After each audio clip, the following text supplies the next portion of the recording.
What's up, guys? Today we are going to be working on the TL again. So it's been long overdue. I got a Bluetooth BT45 AC or HON3 unit that finally came in the mail. It took about like a month to get in from the States. So I'm going to be installing it in the TL. Should be a quick install.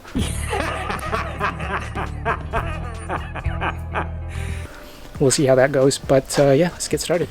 So for this install, I think we're just going to need a Phillips head and a 10 millimeter socket ratchet, and then I think that should be it. But we'll get started looking at this unit, and then get started installing it in the car. So I'm gonna have to remove, kind of just loosen this liner, which would give me access to the XM unit, which we're trying to plug these into. So I'm gonna get started doing that.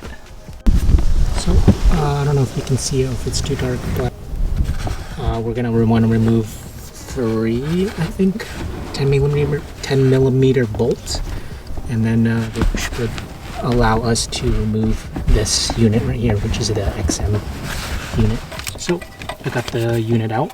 So this is the XM radio unit, black socket. I don't know what the hell that's for.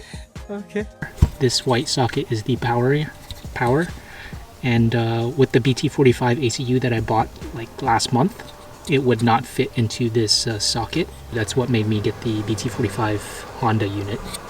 So what you're going to want to do is, this is the powering harness that comes with the BT45 HON. You're going to want to plug this one into here, and then the powering harness that comes out of the car, you're going to want to plug it into this socket. So that's what I'm going to do, and then I'll check back with you in a bit. So it's all plugged in. I'm just going to leave it hanging here for now, just to see if it works, and then I'll throw on some 3M tape on this unit and then plug it in, or place it in there somewhere. But yeah, let's get into the cabin and check it out. Press this.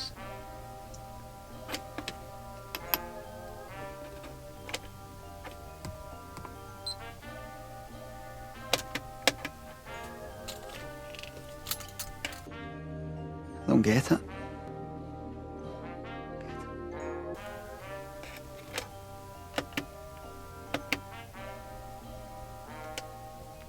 Okay, so it wouldn't pop up on here that it's like XM or like channel 1 or channel 2 for XM radio, but I pulled up my phone and then checked for the devices that were discoverable, and then this popped up. So we'll see what happens here.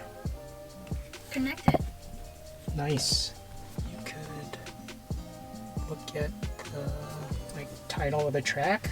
I saw people were able to like pull up the title of the track or something like that. Yeah, still, it's pretty cool. No more aux cord. I love Technology.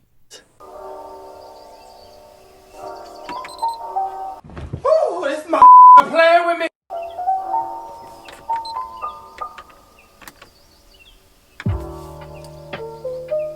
Audio is pretty good as well. So I have just got this in the Acura, and then in the ISF they have a similar unit for that as well, but you'd have to pull out the whole like dash and then plug it directly into the head unit. So, and it also costs like $250 or something like that. I wasn't really feeling that, so I just bought a small little like Bluetooth unit to plug into the aux cable, or aux input, and then it's powered by the 12-volt little cigarette lighter thing. But yeah, that one's working pretty good as well. I'll hop in the ISF and check out how that one sounds. So here we are in the ISF, and this is the brand name of the Bluetooth unit I have. I don't know if you considered it installed, but I have in the ISF. It's Design. I'm sorry, what?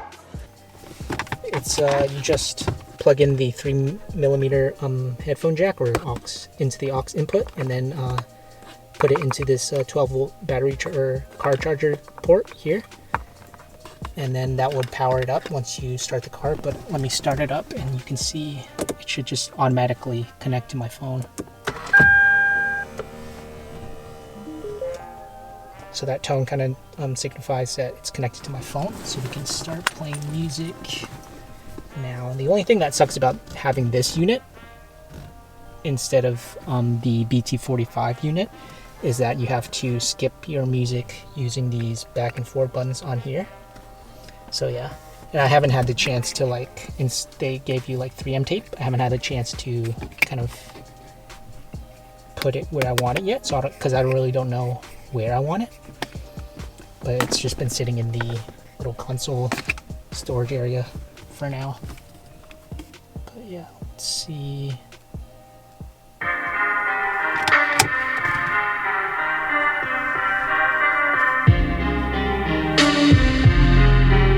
In the Acura, I had like the volume at like 8 or 9, and it was super loud. On here, you'd have to blast it all the way up to like 30 to get anything comparable to Acura.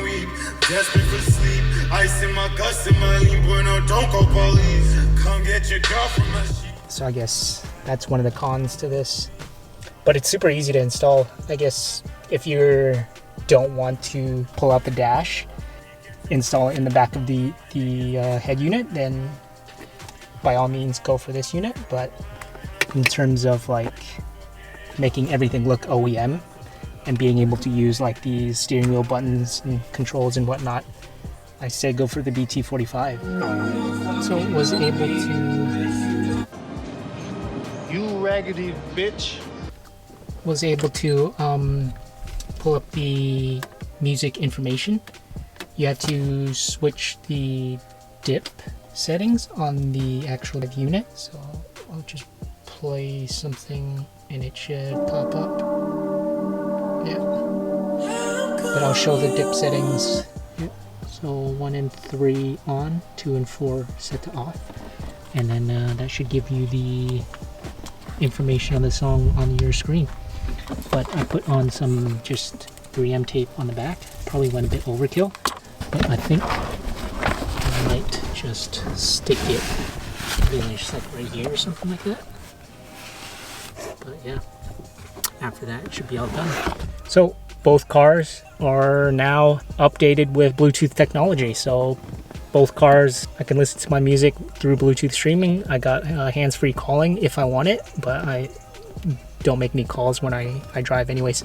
So yeah, just a quick short little video installing the Bluetooth unit in the Acura, and just a quick comparison between that and the $30 Bluetooth unit I got off of Amazon. Until next time, see you guys later. Sash.